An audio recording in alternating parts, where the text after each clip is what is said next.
Hello friend, જય શ્રી કૃષ્ણ। શિયાળાની શરૂઆત થઈ ગઈ છે તો માર્કેટમાં બધા શાકભાજી સરસ મળે છે। તો આપણે મિક્સ શાક બનાવશું। તો આ શાક માટે મસાલો બનાવવાની જ ખૂબી છે। તો મસાલો આપણે ઘરે બનાવશું।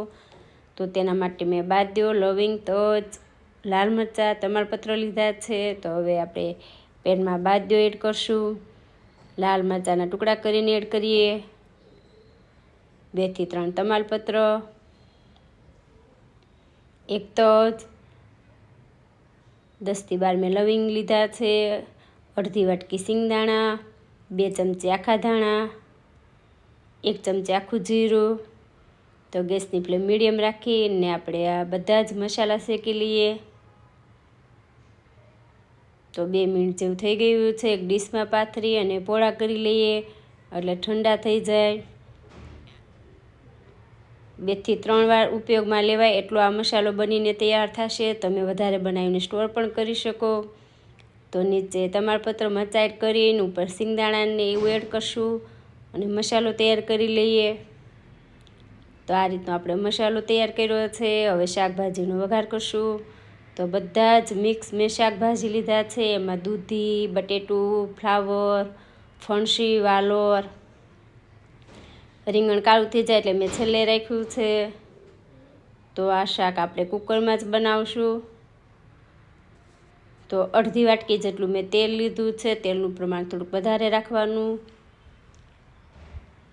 તો તેલ ગરમ થઈ ગયું છે। હવે રાઈ અને જીરું એડ કરશું।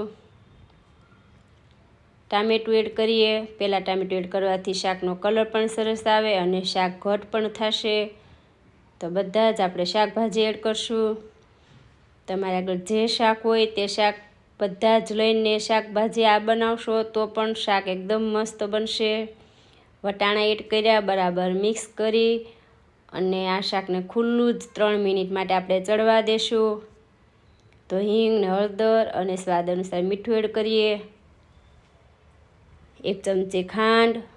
હવે છેલ્લે મેં રીંગણ એડ કર્યું છે। રીંગણને ચડતા વાર નહીં લાગે એટલે છેલ્લે રાખ્યું। બરાબર મિક્સ કરી લેશું અને ખુલ્લું જ 3 મિનિટ માટે આપણે ચડવા દેશું। ધાણા, જીરું અને લાલ મરચું એડ કરીએ। હવે થોડું પાણી એડ કરશું, વધારે પાણીની જરૂર નહીં પડે કેમ કે શાક આપણે પહેલાં 3 મિનિટ માટે ચડવા દીધું હતું એટલે થોડું પાણી એડ કરી બરાબર મિક્સ કરી ઢાંકણ બંધ કરીને 1 સીટી બોલાવી લેશું। તો 1 સીટી થઈ ગઈ છે અને આપણું શાક પણ બની ગયું છે। હવે જે આપણે મસાલો તૈયાર કર્યો છે એ 2 ચમચી મસાલો એડ કરશું।